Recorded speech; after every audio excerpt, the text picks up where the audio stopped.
Feels like it's getting hot in here again.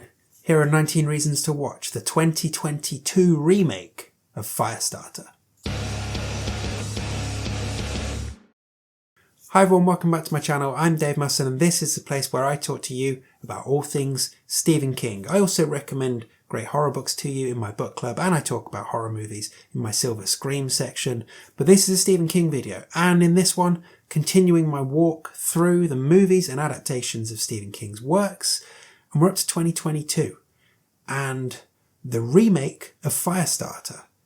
This one was directed by Keith Thomas. It starred Zac Effron, Michael Greyeyes, Ryan Kiera Armstrong, amongst other people, and it was a flop.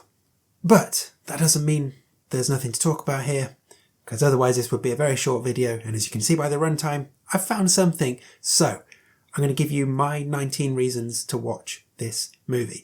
Now, as always with these, there will be some reasons that would spoil a first time watch, but there will be a spoiler alert in there. So at that point you can just skip ahead to the outro using the timestamp below, and hey, you'll be good. You won't have anything spoiled for you. Now, if you've seen the 2022 version of Firestarter, let me know what you thought of it in the comments.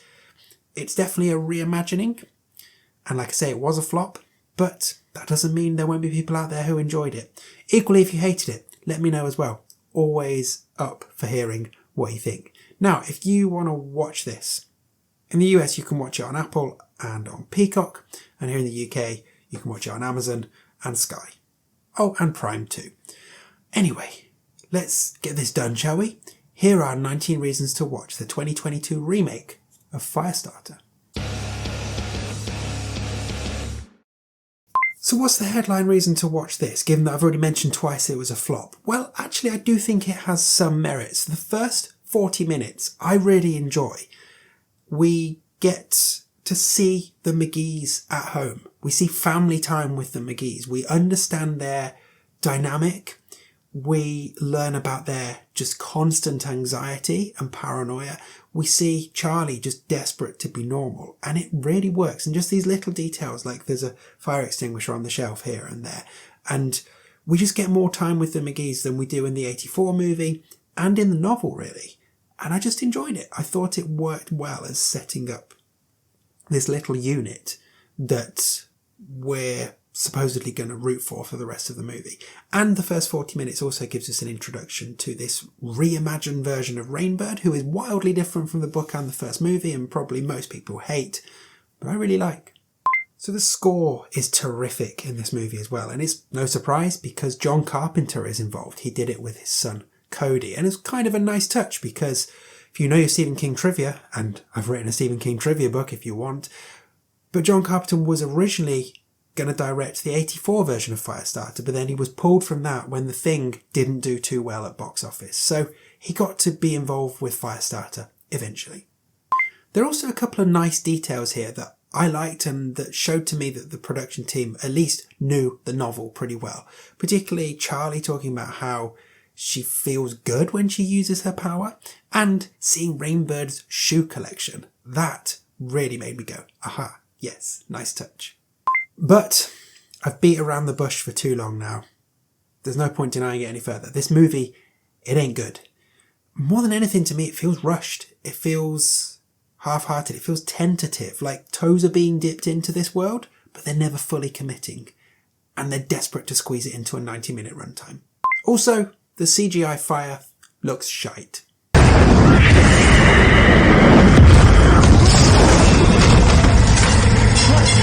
Another thing that hasn't helped this movie is the lack of love for it from its own distributors. This went on to streaming the same day it went into cinemas. And it was out on DVD and video on demand less than a month later. Like, the attitude there was they don't care, and pretty much everybody else decided, well, we don't care either. So let's talk about the cast. Zac Effron as Andy McGee is probably the big name pull here, and he is bland. He goes from being just really unsympathetic to just looking kind of bored. And it's a really flat performance. There's just no daddy-daughter energy that is crucial to the book and the original movie. Sidney Lemon as Vicky McGee is fine, if kind of underused. I appreciated seeing more of her character and would have taken more of her in this story. So Gloria Reuben as Captain Jane Hollister just feels like a comic book character, an absolute caricature.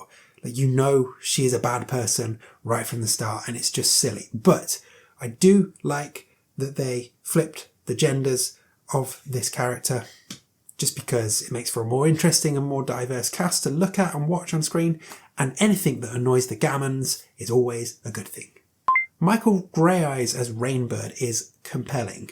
I've already mentioned his character is very different here, and it'll rub a lot of people the wrong way. I almost wish they'd given him a different name, so it wasn't the Rainbird character, it was a different strand. But I liked what they were going for. It just all felt a bit too tentative. Then lastly, Kiera Armstrong as Charlie. She's fine, if a little flat, but certainly she did nothing worthy of being nominated for a Golden Raspberry Award in 2022, which nomination was ultimately pulled back because of her age, and people realised that that's actually just bullying. But yeah, she was fine. Finally, before spoilers, there was talk in 2022 of this being the start of the franchise and us getting either sequels or prequels. And the way the movie ends, you can see they're definitely trying for something. But given that it completely bombed, I don't think that's very likely now.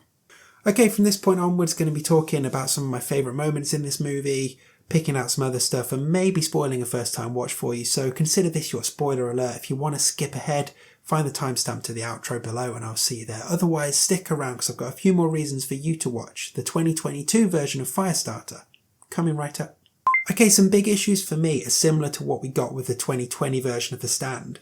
Iconic moments from the book just change completely for the sake of it. Take the incident at the Mander's farm. Perhaps the pivotal scene in the book, and it ain't here, or it ain't here in any way that is recognisable. There's no fire. Like, some police turn up and Rainbird is out in the trees and shoots them, and then Charlie runs away. But honestly, it's the best scene in the book, and they didn't include it. Well, fuck. Also, we don't get any of Andy and Charlie at the shop, which isn't even called the shop here.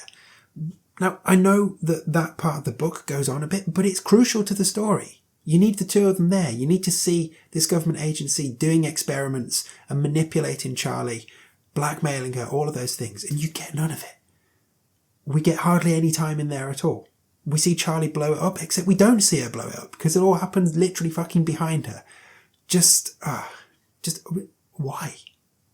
Now, the way they use the opening credits to show us the Lot 6 experiments, I thought was a really smart move. It does a lot of storytelling in a short amount of time and really sets an interesting tone. I thought that was great.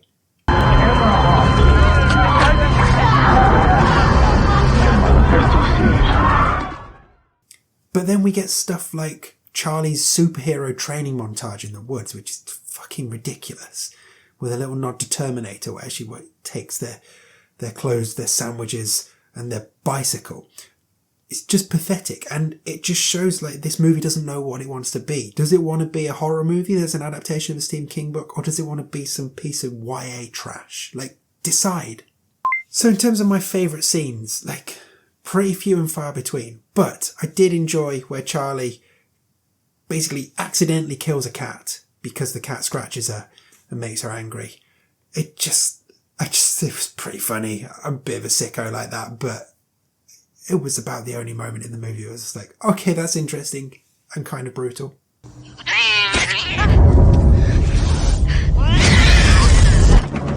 Charlie? Finding a favourite line was also a struggle, but I guess Charlie saying that she's a monster, yeah, that worked. I'm a monster! You are not a monster. You just need to calm down. You're not. Calm down. You're not a monster. I'm a monster! Charlie? Okay, in terms of links to other Stephen King adaptations and Easter eggs, let's have a look. Kiera Armstrong was in It Chapter 2. Jason Blum from Blumhouse also produced Mercy. John Carpenter was supposed to direct Firestarter and of course did direct Christine. Now some Easter eggs. Andy's car reg before he abandons it is 118. 1 plus 18 is 19, of course. We see a sign for Joyland Waste Disposal. Joyland is another Stephen King book. The police who turn up at the Manders farm are from Swithin County Police. Now, this is a deep cut, which I liked, because John Swithin is a pseudonym King used when he first published the short story, The Fifth Quarter. And that is everything I spotted. Did you pick up anything else? Let me know in the comments if you did. Lastly, Irv Manders drinking beer that was called Aya beer, which is Maine for yes. Genuinely made me laugh out loud. And with movies like this, you have to take those small wins, right? Okay, there we go. 19 reasons to watch the remake of Firestarter. Not a great film, but let me know if you've seen it and what you think. I'd love to hear from you.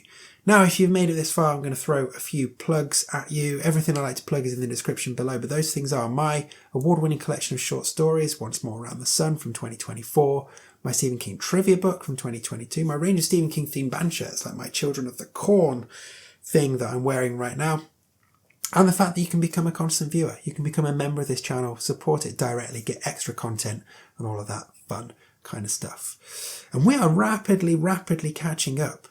We're nearly done. Not that many adaptations to go through now. So yeah, thanks for sticking with me. And hey, I'll be back here very soon with more of me talking to you. Enjoy.